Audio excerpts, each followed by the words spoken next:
Hello dear friends, this is Ashish Charles. Today we are going to discuss new topic resonance. इस resonance को हिंदी में अनुनाद कहते हैं। इस अनुनाद या रेजोनेंस किसे कहते हैं हम इसे समझने की कोशिश करते हैं। तो सबसे पहले रेजोनेंस की कहानी कहाँ से शुरू हुई, हम शुरू से स्टार्टिंग से आपको डिफाइन करते हैं। इस वीडियो में हम दो टॉपिक कवर करेंगे, रेजोनेंस और मेसोमेरिक इफेक्ट, दोनों को समझने की कोशिश करते हैं। तो आओ सीखें। सबसे पहले हम बात करते हैं, इस बहन से सबकी मुलाकात हुई होगी। It is a benzene ring. Benzene ring है। बेंजीन रिंग को की डिस्कवरी माइकल फैराडे ने करी थी। माइकल फैराडे ने बेंजीन रिंग की डिस्कवरी करी थी 1800 समथिंग में। इन्होंने माइकल फैराडे ने बेंजीन की डिस्कवरी करी, लेकिन बेंजीन की डिस्कवरी करने के बाद भी ये बेंजीन के स्ट्रक्चर को एक्सप्लेन नहीं कर पाए। तो इनके अंडर में पीएचडी कर रहे मिस्टर कैकुले ने कहा कि सर बेंजीन का स्ट्रक्चर ऐसा होगा। तो माइकल फैराडे ने उनसे पूछा कि आपने किस तरीके के, किस बेसिस पर मैं इतने टाइम से इस पे काम कर रहा हूँ और मैं इसके स्ट्रक्चर को एक्सप्लेन नहीं कर पाया। तो कैकुले भैया मैं बताओ कि आपने इसका स्ट्रक्चर कैसे बताया। तो कैकुले ने कहा कि सर मैंने रात को सपना देखा, कुछ सांप थे जिन्होंने सबने एक दूसरे की पूंछ पकड़ी हुई थी और पूंछ पकड़ते पकड़ते उन्होंने एक रिंग स्ट्रक्चर देखा मैंने सपने में। तो बेंजीन का स्ट्रक्चर कुछ इस तरीके का होना चाहिए। तो माइकल फैराडे ने कैकुले की दी लात और उन्हें भगाया, लैब से बाहर निकाला।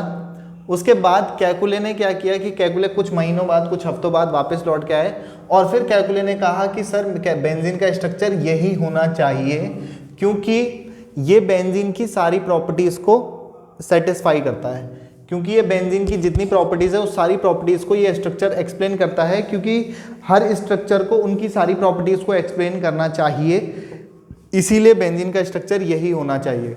तो कैकुले के नाम पर पेपर पब्लिश हुआ और इवन बेंजीन को आज तक भी ड्रीम्स स्ट्रक्चर ऑफ बेंजीन के नाम से जाना जाता है। बट फिर पड़ोसी लैब में काम करने वाले मिस्टर बेयर नाम के एक साइंटिस्ट ने और बाकियों के साइंटिस्ट ने टांग खींचने का काम किया और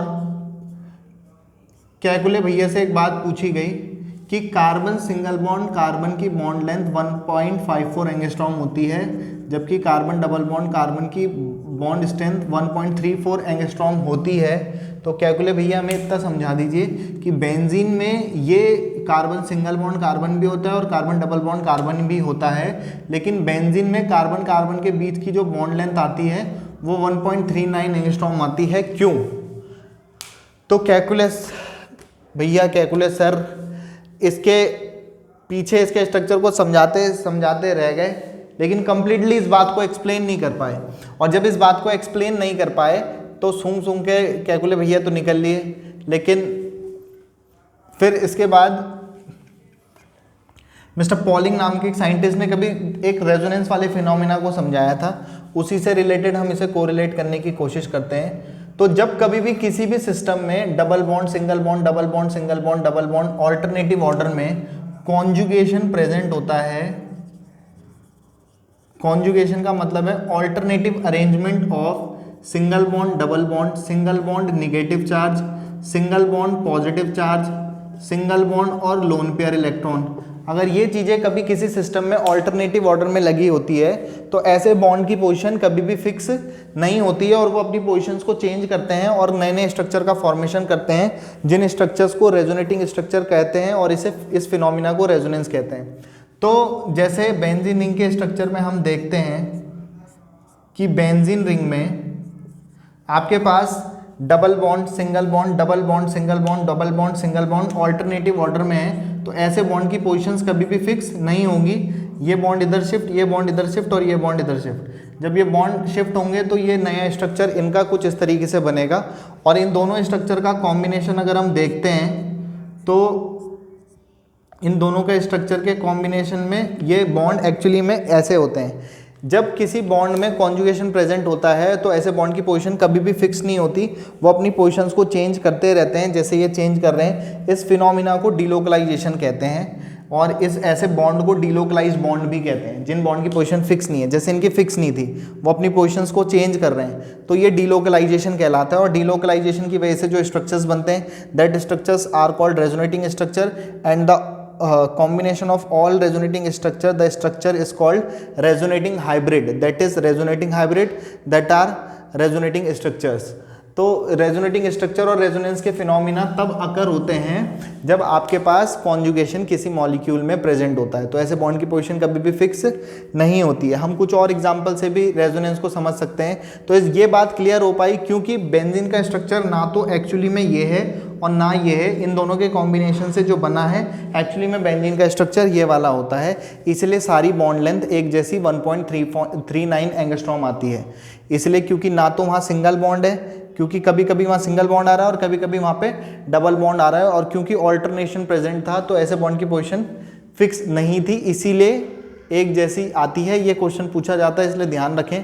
तो रेजोनेंस क्या है? अब जब हम किसी मॉलिक्यूल के सिर्फ एक स्ट्रक्चर से उसकी सारी प्रॉपर्टीज को एक्सप्लेन नहीं कर पाते हैं तो हम उसके दो या दो से ज़्यादा स्ट्रक्चर्स बनाते हैं, और जिन स्ट्रक्चर्स को रेजोनेटिंग स्ट्रक्चर्स कहते हैं और फिनोमिना को रेजोनेंस कहते हैं। तो रेजोनेंस होने की कंडीशन जो है, मेन जो पार्ट है वो कॉन्जुगेशन है। ऑल्टरनेटिव अरेंजमेंट में ये चीज़ें होनी चाहिए तो तभी जा करके रेजोनेंस होगा। अब मैं अगर आपको एक एग्जांपल पे और बात करूं तो CH2 double bond CH, CH double bond CH2, H है ये। अब अगर हम इसको देखें तो double bond, single bond, double bond, ये भी ऑल्टरनेटिव ऑर्डर में लगे हैं, इसमें भी कॉन्जुगेशन प्रेजेंट है।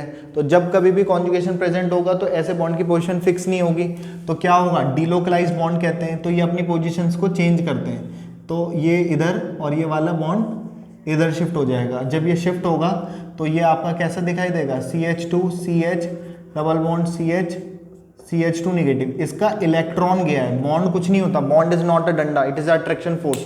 तो इलेक्ट्रॉन डेंसिटी है पाई बॉन्ड की, पाई इलेक्ट्रॉन डेंसिटी, वो शिफ्ट हो रहे हैं। फिर positive, single, double, single, negative, ये चीज़ें ऑल्टरनेटिव ऑर्डर में लगी होती है, तो ऐसे बॉन्ड की पोजीशन भी फिक्स नहीं होगी। तो ये इलेक्ट्रॉन इधर और ये इलेक्ट्रॉन इधर, फिर से यही स्ट्रक्चर आपको लौट के वापस आ जाएगा।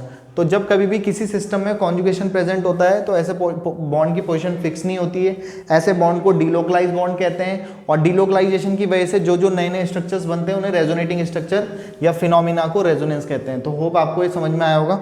और भी बहुत सारे एग्जाम्पल्स दिए जा सकते हैं। ये सब रेजोनेटिंग स्ट्रक्चर्स हैं।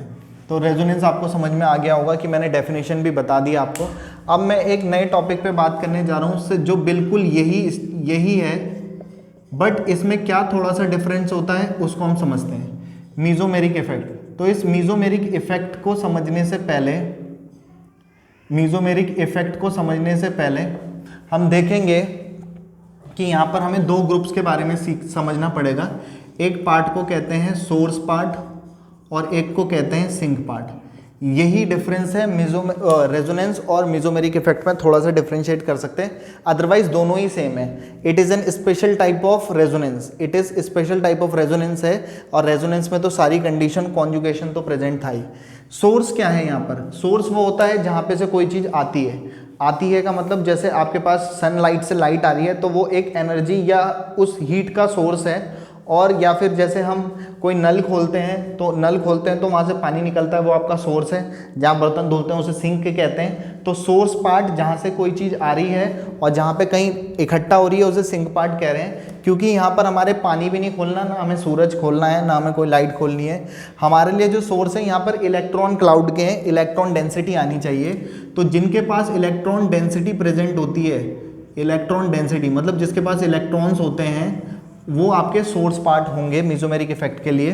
तो फॉर एग्जांपल जिनके पास जनरली लोन पेयर इलेक्ट्रॉन होते हैं या जिनके पास इलेक्ट्रॉन्स प्रेजेंट होते हैं, NH2 लोन पेयर दिख रहा होगा आपको, अल्कोहल वाला, आपके पास ईथर वाले फंक्शनल ग्रुप, आपके पास हेलोजन। वैसे तो ये -I इफेक्ट शो करता है इलेक्ट्रोनेगेटिव होने की वजह से, लेकिन इसके पास भी फिर भी हेलोजेंस के पास फ्लोरीन, क्लोरीन, ब्रोमीन, आयोडीन के पास 3-3 लोन पेयर प्रेजेंट होते हैं। तो जिनके पास भी जनरली लोन पेयर प्रेजेंट होते हैं वो आपके सोर्स वाले पार्ट होते हैं, और जिनमें इसकी वजह से होता है वो +M ग्रुप्स कहे जाते हैं ये, और इसकी वजह से रेजोनेंस होगा तो +M इफेक्ट कह देंगे। फिलहाल अगर जिनके पास इलेक्ट्रॉन की डेफिशिएंसी है या जिनके पास मल्टीपल बॉन्ड होते हैं, ये विड्रॉइंग ग्रुप टाइप है, इलेक्ट्रॉन विड्रॉइंग ग्रुप टाइप है। पाई बॉन्ड होते हैं तो वो अच्छे एक्सेप्टर होते हैं क्योंकि इनके पास पाई के बॉन्ड है, तो एमओटी के according pi star anti bonding orbital होता है और ये इलेक्ट्रॉन डेंसिटी को खींचते हैं। ये हो गया आपका CHO हो गया, आपका C double bond OH type हो गया, या आपके पास CN हो गया। ये सारे विड्रॉइंग ग्रुप का काम कर रहे होते हैं। तो जिनके पास भी मल्टीपल बॉन्ड जनरली होते हैं वो आपके सिंक का काम करते हैं। अब यहाँ पर हम समझने की कोशिश करते हैं मेसोमेरिक इफेक्ट को। तो मेसोमेरिक इफेक्ट कुछ नहीं है, रेजोनेंस ही है, बस एक स्पेशल टाइप का रेजोनेंस है। तो उसे समझने की कोशिश करते हैं हम, आओ सीखें। सो double bond single bond, double bond single bond, double bond, तो ऑल्टरनेटिव ऑर्डर में ये चीज़ें लगी हुई हैं। तो ऐसे बॉन्ड की पोजीशन कभी भी फिक्स नहीं होती, ये हम यहाँ से जानते हैं। ऐसे बॉन्ड को डीलोकलाइज बॉन्ड कहते हैं, वो भी हम जानते हैं। लोकलाइज्ड को भी समझ लेते हैं, जैसे CH3 CH2 CH2 CH3, यहाँ पर ये सिंगल सिंगल बॉन्ड है कंटिन्यूस। तो जब कभी सिंगल बॉन्ड या डबल बॉन्ड कंटिन्यूसली होते हैं, वो उन बॉन्ड की पोजीशंस क्या होती है, फिक्स रहती है, वो कभी भी अपनी पोजीशंस को चेंज नहीं करते हैं। तो ये आपके लोकलाइज्ड बॉन्ड होते हैं। तो हम फिलहाल डीलोकलाइजेशन में देख रहे हैं, double single double single double single, resonance की कंडीशन को फॉलो कर रहा है, रेजोनेंस तो होगा ही होगा।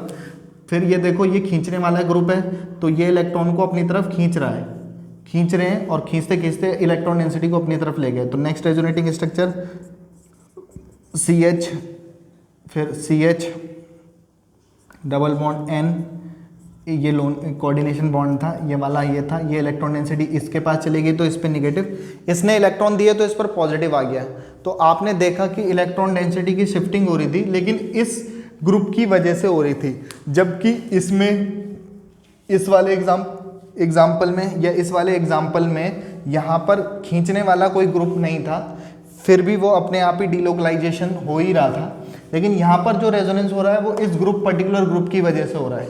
तो क्योंकि ये -m ग्रुप है, जो इलेक्ट्रॉन खींचते हैं वो -m, तो इसको आप -m इफेक्ट कह सकते हो।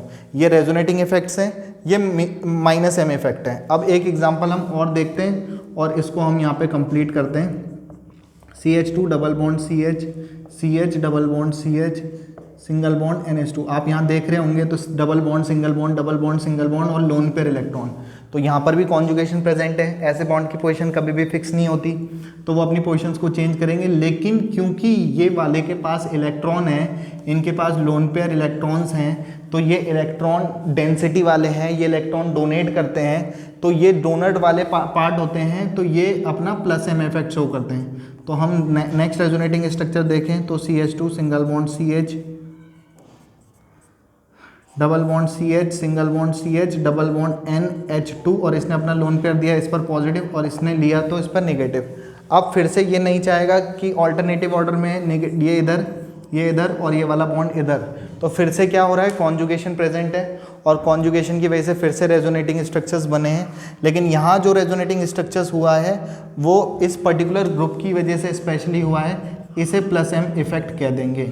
जितने भी all mesomers and all mesomeric effect are resonating effects और resonance, but all resonance is not necessary to be mesomeric effect. क्योंकि यहाँ देखो, ना यहाँ पे सोर्स है, ना यहाँ पे कोई सोर्स है, ना सिंक है, ना यहाँ पे कोई सोर्स है, ना सिंक है, फिर भी रेजोनेंस हो रहा है। यहाँ पे भी रेजोनेंस हो रहा है, यहाँ पर भी रेजोनेंस हो रहा है, लेकिन साथ ही साथ इसमें +m और -m ग्रुप स्पेशली हैं। तो यही हमारा आज का वीडियो है और यही हमारी छोटी सी वीडियो हमने बनाई है रेजोनेंस और मेसोमेरिक इफेक्ट पर। आपको इससे रिलेटेड कोई भी और टॉपिक्स पे डाउट होता है तो आप लोग पूछ सकते हैं। स्क्रीनशॉट लेकर के आप इसको कवर कर लें और इसका स्क्रीनशॉट ले लें, और बाकी हमारी तरफ से फिलहाल जी लो अपनी ज़िंदगी। नेक्स्ट वीडियो में पिएंगे आप लोगों का खून। Have a good day, good bye, good night, शुभ रात्रि।